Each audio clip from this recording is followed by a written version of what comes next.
من أسهل الوصفات اللي هتجربيها في حياتك تشيكن وينجز بطريقة سهلة وبسيطة وطعمها خطير، لازم تجربوها. هتجيبي بقى أجنحة الدجاج، هنغسلها كويس جدا وهنشيل منها الضفر، وبعد كده هقسمها نصين وهصفيها من أي نقطة مية.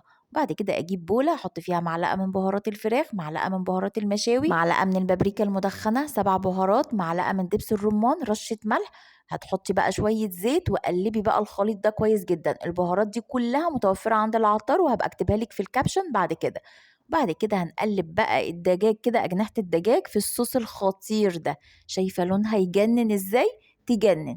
فرنك شغال على أعلى درجة حرارة. هتجيبي بقى صينية وندهنها مادة دهنية وانزلي بقى بالأجنحة بتاعة الدجاج كده بالشكل ده في الرف الوسطاني على درجة حرارة 200. بتاخد نص ساعة في الفرن، تطلع بالجمال وبالحلاوة وبالطعامة دي. لازم تجربوها.